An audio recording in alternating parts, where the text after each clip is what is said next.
Hello guys, welcome back to the study. This is Dheeraj Kumar. अभी हम लोग करने वाले हैं फोर्थ ग्रुप वाई के लिए मैथ्स की प्रैक्टिस सेट नंबर 6 और इसके अंदर थोड़े से मजेदार क्वेश्चंस होंगे। और जो मैं गुड न्यूज के बारे में कहा था ना कि हाँ भयंकर वाली गुड न्यूज है, वो क्या है? देखो, आप सबको जैसा कि पता है कि चंद्रयान 3 की सफल लैंडिंग हो गई है। तो इसी खुशी में मैंने कल एक टेलीग्राम पे आपको मैसेज किया था कि आप में से अगर कोई बच्चा ऐसा है जो हमारी बैचेस को ज्वाइन करना चाहता है तो उनके लिए स्पेशल डिस्काउंट हमने रखा था। जैसे हमारी वाई ग्रुप की जैसे बैचेस की प्राइस थी 600 रुपए, लेकिन हमने स्पेशल दिया था, रात में ही सिर्फ दिया था कि रात के 9 बजे से सुबह 6 AM तक आप 500 रुपीज में उस बैच को ज्वाइन कर पाओगे। मतलब 100 रुपए का डिस्काउंट हमने दिया था वाई ग्रुप की बैचेस पे। और इंग्लिश की बैच जो 250 की थी उसको 200 रुपए में कर दिया था हमने। और मतलब कोस्ट गार्ड की जो बैच 900 की थी उसको हमने 700 रुपए में किया था। फिर कुछ लोग व्हाट्सअप करके कहने लगे सर ये बात गलत हो गया, आपने रात में दिया, हम तो सो गए थे, हमने देखा नहीं। ठीक है, तो वही चीज मैं बोल रहा हूँ, चलो कोई दिक्कत नहीं है। हमारी जो सफल लैंडिंग हुई थी वो 23 तारीख को, बट 24 तारीख के रात के 12 बजे तक इसको हम लोग क्या कर रहे हैं, एक्सटेंड कर रहे हैं अपने इस ऑफर को। ठीक है, ये खुशी है हमारी। और इस खुशी की वजह से अगर आप में से कोई बच्चा अगर डिस्काउंट लेना चाहता है तो इसका फायदा उठा लो, बिकॉज 24 तारीख के बाद, 24 अगस्त के बाद फिर इसको हम लोग वापस प्राइस पे लेके आ जाएंगे जो पहले का प्राइस था। तो आप में से अगर कोई चाहता है ना कि हाँ इसका डिस्काउंट का फायदा उठा ले तो उठा लो। ये 24 अगस्त रात 12 बजे तक, ठीक है, इस ये जो ऑफर रहेगा, सारे बैचेस की मैंने डिटेल दे दी है, आप स्क्रीनशॉट ले सकते हो, अदरवाइज मैं जूम आउट कर दूंगा। इसलिए मैं कहता हूँ टेलीग्राम पे बना कर रहा करो, बिकॉज टेलीग्राम पे मैं इंपॉर्टेंट अपडेट देते रहता हूँ। ठीक है, लो ये रहा प्राइस वगैरह सब दिख गया, रियल प्राइस यहाँ पे लिखा है, डिस्काउंटेड के बाद क्या है। आपको कुछ नहीं करना है, जो हमारी बैचेस थी 600 रुपए की एयरफोर्स वाई ग्रुप की कंप्लीट बैचेस, जब आके बहुत सारे लोगों ने इसका फायदा भी उठाया। इंग्लिश की बैचेस, ठीक है, हमारे मॉक टेस्ट जो कि 120 रुपए की थी, इसमें भी हमने 20 रुपीज का डिस्काउंट करके 100 रुपीज कर दिया। सब A to Z study app के ऊपर भयंकर डिस्काउंट चल रहा है, इसका फायदा उठा लो, बिकॉज ये 24 अगस्त के बाद ये सारे डिस्काउंट खत्म हो जाएंगे, रियल प्राइस पे सारे आ जाने हैं। ठीक है, अगर बैचेज ज्वाइन करने के बाद कुछ समझ में ना आए या फिर कोई प्रॉब्लम होता है पेमेंट से रिलेटेड, अगर पेमेंट करने ना आए आपको तो व्हाट्सअप करके टीम मेंबर से पूछ लो 7279047787। और डिस्काउंट दे रहा हूँ इसका मतलब ये मत सोचना ना कि किसी चीज की कमी हो जाएगी।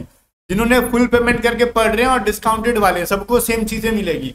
बस हम इतना खुद मतलब हम मुझे क्या सारी मतलब देश को इतनी खुशी है ना कि लग रहा है कि कुछ भी कर दो आज खुशी की मारे, वही सारा सीन था, ये कुछ भी कर दो।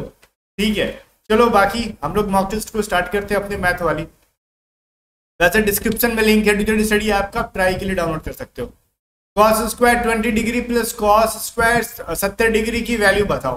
देखो भाई, ये जो सवाल है ना, cos square 20 degree plus cos square 70 degree, ये वाई ग्रुप में इतना इजी पूछ सकता है। एक ग्रुप में तो पूछे कि नहीं पूछे मेरे को पता नहीं है एक्स ग्रुप का, बट वाई ग्रुप में इसी लेवल का ट्राइगोनोमेट्री पूछता है, आसान सा।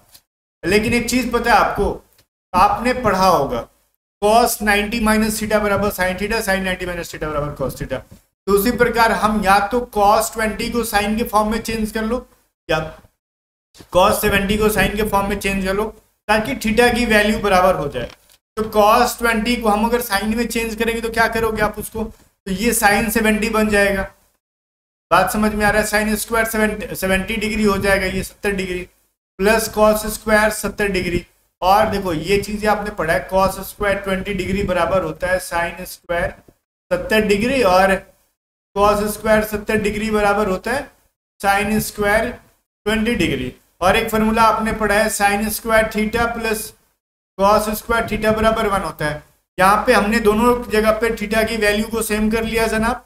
तो अब हम क्या कर सकते हैं, कर क्या सकते हैं, इसकी फॉर्मेट अपने लिख लो, वही चीज वैल्यू 1 हो जाएगा इनका। Option number D correct answer है इसका। और टेलीग्राम पे जुड़ने के लिए आपको कुछ नहीं करना है, टेलीग्राम पे सर्च करना है @A2Z स्टडी। ठीक है, टेलीग्राम चैनल मिल जाएगा, मैंने दिखाया ना जिस तरीके से। ऐसे देखो 14.2 के सब्सक्राइबर्स हैं वहाँ पे टेलीग्राम पे, जुड़ जाना, ताकि ये सभी मैथ जो पढ़ाता हूँ यूट्यूब पे, इंग्लिश रीजनिंग सबकी PDF में वहाँ पर डालते रहता हूँ। ठीक है, दो संख्याओं का कह रहे ना कि रेशियो दे रखा है 5:6 है। यदि उनका महत्तम समापवर्तक, मतलब देखो रेशियो दे रखा है आपको, इंग्लिश छूट गया बाय मिस्टेक हमसे, 5:6 है। इनका SCF दे रखा है 4, तो इनका LCM आपको फाइंड आउट करना है, क्या हो जाएगा। बस हिंदी अगर किसी को समझ में नहीं आ रहा होगा तो मैंने डिटेल बता दिया। इनकी रेशियो दे रखी है दो नंबर्स की 5:6, SCF दे रखा है 4, LCM क्या हो जाएगा। देखो जब भी रेशियो दिया हो और एचसीएफ दिया हो, ध्यान से सुनना, रेशियो दिया और एचसीएफ दिया तो हम फर्स्ट नंबर और सेकंड नंबर को कैसे फाइंड आउट कर पाएंगे, ये चीज बताओ। फर्स्ट नंबर और सेकंड नंबर को एक सिंपल सा रूल है, पता है क्या? पहले वाले रेशियो को एचसीएफ के साथ मिला क्या कर दो, मल्टीप्लाई कर दो। Ratio 1 into HCF, HCF 5 into 4, मतलब पहला हो गया 20। अब ये रेशियो 2 इंटू एचसीएफ, ये हो जाएगा सेकंड नंबर, मतलब सेकंड रेशियो 6 है इंटू 4, मतलब पहला नंबर 24 है, सेकंड नंबर 20, सॉरी पहला नंबर 20 है, सेकंड नंबर 24 है। अब 20 और 24 का एचसीएफ एलसीएम निकालना है, तो या तो आप एलसीएम निकाल लो या फिर जो मैंने रूल पढ़ाया था फर्स्ट नंबर, ठीक है, into second number is equal to LCM into HCF. इसको सेकेंड नंबर कह लो या फिर लास्ट नंबर कह लो, बिकॉज सेकेंड ही यहाँ पे लास्ट है। तो ये कह सकते हो ना 20 into 24 is equal to LCM का पता नहीं, वाट छोड़ दो और एचसीएफ की जगह 4 है, ये हो जाएगा 4 6 24। तो ये वाट या फिर एलसीएम की जगह पे क्या हो जाएगा, 6 दूनी 12 120। ऑप्शन नंबर सी जो है सही आंसर है इसका। या फिर इतना अगर फॉर्मूला नहीं आता ना तो 20 और 24 के ऐसे एलसीएम निकाल लेते, बच्चे की तरह करते थे ना, ये 10 बार में, ये 12 बार में, ये 5 बार में, ये 6 बार में, तो 6 5 30, 30 दूनी 60, 60 दूनी 120। ठीक है, हम बिहार बोर्ड से थे ना तो ये हिंदी में पढ़ा सीखे हैं, हम ऐसे ही पढ़ते हैं हम लोग। बाकी अपना इंग्लिश सीबीएसई वाला पढ़ लो, 5 3 जा 15 ऐसा करके। आगे चलो, थर्ड नंबर सवाल है, कह रहा है sine theta plus cos theta is equal to 7/5 दे रखा। तो पूछ रहा है आपसे ना, सर बताओ sine theta into cos theta की वैल्यू बताओ। देखो सर, एक चीज आपको मैंने अलजेब्रा के अंदर पढ़ाया था, यूट्यूब पे भी, अगर a प्लस बी की वैल्यू कुछ भी दे रखी है और a इंटू बी की वैल्यू पूछ रही है, तो हम दोनों साइड क्या कर लेते हैं, स्क्वायर कर लेते हैं। ऐसा क्या होगा स्क्वायर करने से, a प्लस बी का होल स्क्वायर करोगे तो a square plus B square plus 2ab मिल जाएगा। a प्लस बी की कुछ वैल्यू हम निकाल लेते हैं और 2ab की वैल्यू निकल जाएगी ऑटोमेटिकली, राइट साइड में हमको जो वैल्यू मिलेगा 2 से डिवाइड कर देंगे, मिल जाएगा सिंपल। तो अभी सर कुछ समझ में नहीं आया, क्या बोल दिए, समझ में आएगा कैसे, अलजेब्रा पढ़े नहीं होगे, सुनो हम पढ़ा देते हैं आपको। हमने कहा ना कि आप दोनों साइड स्क्वायर कर दो, कोई दिक्कत नहीं है, बिकॉज स्क्वायर स्क्वायर कट जाएंगे। अगर राम और श्याम के पास मान लो कुछ पैसे हैं, दोनों को 2-2 रुपए दे देंगे, तो हमने दोनों के साथ बराबर काम किया। अगर राम से 2 रुपए छीनेंगे तो श्याम से भी छीनना पड़ेगा। उस तरीके से अगर हमने स्क्वायर किया तो दोनों की साइड स्क्वायर कट के बात वही होंगे, कोई दिक्कत नहीं। अगर एक साइड स्क्वायर करे तो फिर इक्वेशन गलत बनेगा। दोनों साइड सेम प्रोसेस को फॉलो करे, दोनों साइड सेम वैल्यू को मल्टीप्लाई कर दो, सेम को डिवाइड कर दो, सेम को ऐड कर दो, सेम को माइनस कर दो, तो कोई दिक्कत नहीं है।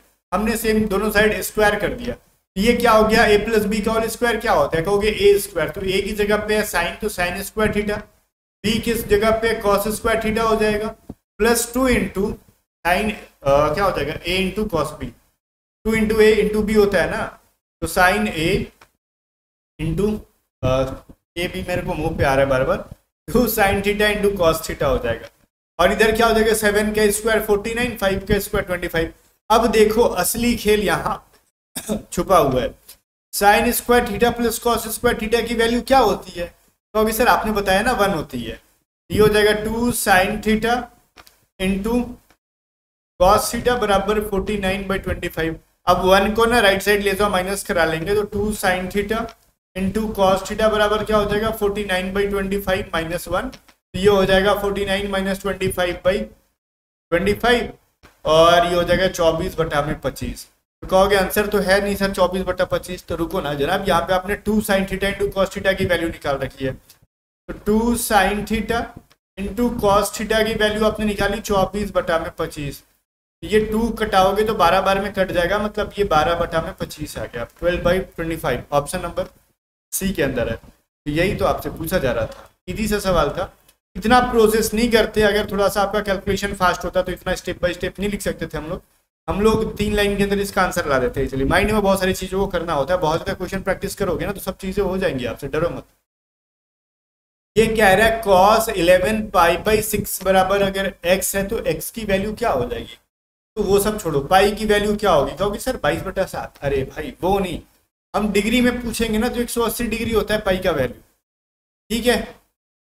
तो ये देखो cos 11 into 180 degree by 6 is equal to X, ये कटाओगे तो 30 बार में कटेगा, तो मतलब cos 330 डिग्री बराबर एक्स। अब cos 330 को क्या लिख सकते हैं हम लोग, कहेंगे ना, तुलना करने के लिए मैंने सिखाया था आपको पेड बैचेस में भी और यूट्यूब पे भी। अगर ये देखो cos 330 है ना, तो इसको हम लोग तुलना क्या करेंगे, लिख सकते हैं कि नहीं, cos 360 माइनस 30 डिग्री, ये चीज लिख सकते हो आप, बराबर एक्स है। तो ये चीज क्या हो जाएगा, यहाँ पे अगर हम लिखेंगे cos 360 माइनस 30 डिग्री, तो यहाँ पे इजीली क्या आ जाएगा आपका 330। अब मैं अगर ये लिखूँ ना, देखो cos 360 माइनस थीटा बराबर होता है cos थीटा, तो ये क्या हो जाएगा, cos 360 माइनस 30 की हमने तो थीटा की जगह 30 रखा, तो cos 30 डिग्री बराबर बात, cos 30 की वैल्यू क्या होती है, √3/2। ठीक है, अब वैसे भी cos 30 माइनस थीटा बराबर cos थीटा हमने क्यों लिखा, माइनस cos क्यों नहीं लिखा। देखो अगर हम क्वाड्रेंट, उतना तो नहीं जाना था, फिर भी बता रहा हूँ मैं, अगर आपको X axis X dash Y और वाई एक्सिस पे दे जाऊँ तो 360 डिग्री किस में आता है, फोर्थ वाले में, तो मतलब इससे आगे जाएंगे 360 से तो फिर अगेन फर्स्ट में आ जाएंगे। तो यहाँ पे 360 में से थोड़ा सा पीछे जाने के लिए कह रहा है, 360 माइनस थीटा, तो 360 अगर इसमें है तो 360 माइनस थीटा फोर्थ वाले में हम लोग, और फोर्थ में कॉस और सेक की वैल्यू प्लस पॉजिटिव होती है, तो फोर्थ में क्या होता है, कॉस एंड सेक दोनों पॉजिटिव होता है, तो फिर इसलिए हमने रखा। अगर ये सभी चीजें समझ में नहीं आए तो फिर ये समझो cos 360 माइनस थीटा की वैल्यू होती है cos थीटा। ठीक है, ट्राइगोनोमेट्री एक बार पढ़ लो, एक क्वेश्चन आता ही आता है, नहीं पढ़ोगे तो फिर कहते हैं ना कि एक एक नंबर बहुत इंपॉर्टेंट होता है एग्जाम में, फिर खुद का लॉस कर रहे हो आप। कह रहे हैं दो संख्याओं का महत्तम समूह अपर्तक और मतलब एचसीएफ कह रहे 19 है, एलसीएम कह रहे 969 है, फर्स्ट नंबर कह रहा है आपसे 57 है, तो सेकंड नंबर क्या हो जाएगा। तो अभी मैंने बोला ना, first into second is equal to LCM into HCF होता है, मैंने पढ़ाया आपको स्टार्टिंग में। तो बड़ा सवाल देता है, ये फॉर्मूला बहुत भी है, आप एग्जाम के बाद आओगे ना कहोगे सर आपने ये फॉर्मूला जो बताया बड़ा सवाल आ रहा था, इस पर बहुत सवाल आता है, हर शिफ्ट में आता है। फर्स्ट नंबर 57 है, सेकंड नंबर पता नहीं तो एक्स मान लो, एलसीएम कह रहा है आपका 969 है, एचसीएफ कह रहा है 19 है, तो 19 से 3 बार में कटा लो 57 कट जाएगा, 3 से इधर कटाओगे तो 3 2 3 कट जाएंगे। कल के रहेगा के मॉक टेस्ट में सेम क्वेश्चन मैंने डाला था, जस्ट रिवीजन के लिए मैंने ये चीज दे दिया कि हाँ कल का लॉजिक अगर आपको याद होगा तो कर लोगे, अदरवाइज देखते रह जाओगे। कह रहा 24 के कितने धनात्मक गुणांक है, जब भी पूछेगा पॉजिटिव फैक्टर कितने हैं तो एक ध्यान रखना, सबसे पहले ना इनको हम गुणनखंड करेंगे 24 का, तोड़ो, ये 12 बार में 2 से कटेगा, ये 2 से करेंगे तो 6 बार में, ये 2 से करोगे 3 बार में।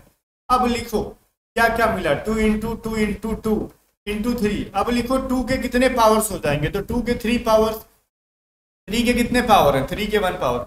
अब देखो पॉजिटिव, इतना काम हमने इजीली कर लिया, पॉजिटिव इंटीजर फैक्टर जब भी पूछेगा कितने हैं इस वैल्यू के, तो 2 का पावर और 3 का पावर देखना है क्या है, तो जो भी पावर से दोनों में एक एक ऐड करके उनको मल्टीप्लाई कर दो, तो इसके पावर में 3 + 1 कर दो, मल्टीप्लाई करेंगे, इसके पावर में 1 + 1 करके मल्टीप्लाई कर दो, मतलब 4 इंटू 2 बराबर, कुल मिला के 4 इसके क्या है धनात्मक, सॉरी 8 कितने धनात्मक गुणांक है। ठीक है, पॉजिटिव फैक्टर है, ध्यान आया। सबसे पहले इनका गुणनखंड करेंगे हम लोग, इसको आप फैक्टराइज कहते हो या फिर फैक्टर निकालते हैं इनका, ठीक है वो करेंगे।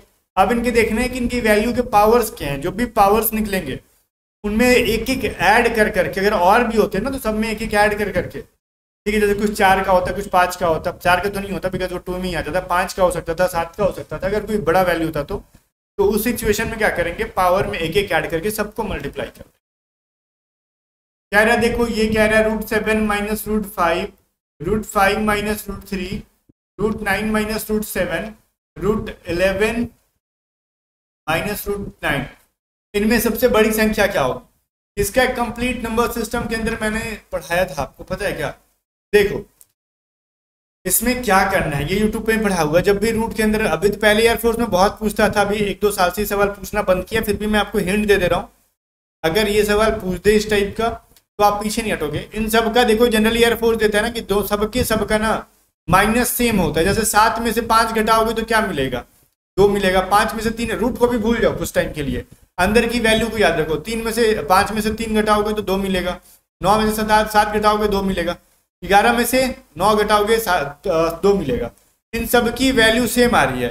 तो इस सिचुएशन में ना हम इनकी वैल्यू अब ऐड करेंगे, जब भी सबका डिफरेंस बराबर है तो इनकी एडिशन जो सबसे छोटी होगी वो सबसे बड़ी मानी जाती है। तो 7 + 12 कितना होगा, 7 + 5 कितना होगा 12, 5 + 3 कितना होगा 8, और 9 + 7 कितना होगा 16, ठीक है, और 11 + 9 कितना होगा 20। जो सबसे छोटी सबसे बड़ी वैल्यू है वो सबसे छोटी मानी जाएगी जोड़ने पे, स्मॉलेस्ट वैल्यू है ये, और जो सबसे बड़ी है, या उल्टा मैं बोल रहा हूँ, जब सबसे छोटी है ऐड करने पे वो सबसे बड़ी मानी जाएगी, लार्जेस्ट मानी जाएगी। ये लॉजिक याद रखोगे। 8 नंबर कह रहा है अगर किसी संख्या के 38% और 22% के बीच का डिफरेंस 3200 है तो उस संख्या का 31/2% क्या होगा। मान लो वो संख्या x है, तो x का 38% को माइनस करेंगे x के 22% के साथ, जिनकी वैल्यू मिल जाएगी 3200। यही कह रहे हैं ना कि देखो 3800 और उस संख्या के 2200, क्या मैं बोल रहा हूँ, 38% और उस संख्या के 22% के बीच का जो डिफरेंस है वो 3200 होगा। ये चीज हमने लिख दिया। तो हम पहले ना बाद में पूछेंगे क्या पूछ रहा है क्या नहीं, पहले इसको सॉल्व कर लो x की वैल्यू। तो x बराबर क्या हो जाएगा 16/100 3200। ये 16 से 2 बार में 3200 200 बार में कटेगा तो x बराबर हो जाएगा 20,000। अब कह रहा है ये 20,000 का ना, आप ऐसे बैठो नहीं, 20,000 का क्या करो आप 31/2%, और परसेंट है तो नीचे 0 आ जाएगा, डबल 0 100 से डिवाइड करते हैं, सॉल्व करो, डबल 0 कट जाएंगे और ये 2 से कटेंगे 100 बार में, हो जाएगा 3100 वो नंबर। एकदम बेसिक से क्वेश्चन थे, बशर्ते कि आप कितना सोच पाते हो, कितना कर पाते हो, इस पे भी डिपेंड करता है। 9 नंबर सवाल देखो, ए और बी की कार्य का कुशलता जो है ना, अनुपात है, मतलब ए और बी की जो एफिशिएंसी है वो 5:3 की रेशियो में है। मतलब इस रेशियो में उनकी क्या है, कार्य क्षमता है या फिर एफिशिएंसी है, जो भी कह लो। बी और सी की कुशलता जो है 5:8 है। तीनों में सबसे ज्यादा एफिशिएंट कौन है, सबसे ज्यादा कौन है वो, मतलब कार्य कुशल कौन है। तो ए और बी की वैल्यू रेशियो से निकल जाएगा, टाइम एंड वर्क का कुछ करना ही नहीं है। बी रेशियो सी दे रखा है कितना 5:8। तो ए बी सी निकालने के लिए मैंने क्या बताया था आपको, सबसे पहले ऊपर नीचे मल्टीप्लाई कर दो, फिर क्रॉस मल्टीप्लाई कर दो, फिर लास्ट वाले अप एंड डाउन को 24। अब सबसे बड़ा वैल्यू जो है एफिशिएंसी जिसकी है 24, तो ए की है, ठीक है। अगर ये डेज का रेशियो रहता तो वो जो बड़ा डेज का रेशियो रहेगा वो सबसे कम एफिशिएंट। ठीक है, सुनो, अगर एक काम को मैं अगर 10 दिन में करूं, आप 2 दिन में कर लेते हो, तो आप मुझसे ज्यादा एफिशिएंट हो ना। हाँ, तो एफिशिएंसी की रेशियो जितनी बड़ी होगी वो इंसान उतना फास्टर होगा, और डेज का रेशियो जितना बड़ा होगा वो इंसान उतना काम करने में आलसी होगा। देखो 6 संख्याओं का औसत 20 है, ठीक है। यदि एक संख्या हटा दी जाए इसमें से तो औसत 15 हो जाती। तो संख्या जो हटाई गई है वो क्या है, तो वो तो पता नहीं क्या है, लेकिन सुनो, तो 6 संख्याओं का औसत अगर 20 है, वो संख्या क्या हो जाता है, एवरेज में 6 को मल्टीप्लाई कर दो, इसमें से मान लो x को हटा लेंगे तो अभी टोटल कितने संख्या बच गए। इनकी एवरेज 15 करने के लिए 20 जो है सम है, ठीक है, 20 एवरेज है और 6 उनका क्या है संख्याएं हैं, तो इनको मल्टीप्लाई करेंगे तो 6 संख्याओं का सम निकल जाएगा। तो उनके सम में से जो संख्या हटाई गई है उसमें अब कितने बचे, अब 5 बच गए हैं, तो 5 से डिवाइड मार दो तो इनका एवरेज मिल जाएगा, जो कि अब 15 हो चुका है। तो अब इनको सॉल्व कर लो, 120 माइनस एक्स, 15 × 5 = 75, तो x बराबर हो जाएगा 120 - 75, ये कितना हो जाएगा 45। ठीक है, तो करेक्ट नंबर क्या हो जाएगा 45, वो संख्या हो जाएगा आपका 45। ये करके देखो आपका बन गया होगा। बाकी कमेंट करके बताओ कितना आपने स्कोर किया। बाकी ऑफर चल रही है, A2Z स्टडी ऐप को डाउनलोड करके इस ऑप्शन का फायदा उठा लो। बाकी सारी पेड बैचेस वगैरह हैं एप्लीकेशन पे, अगर बाद में लेते हो 24 अगस्त के बाद तो आपको फिर पूरा प्राइस पे करके करना पड़ेगा। टेलीग्राम से ज्वाइन कर लेना और व्हाट्सअप नंबर आपके स्क्रीन पे दे रखा है। मिलते हैं नेक्स्ट वीडियो में, तब तक बाय बाय। वीडियो लाइक करके शेयर कर देना।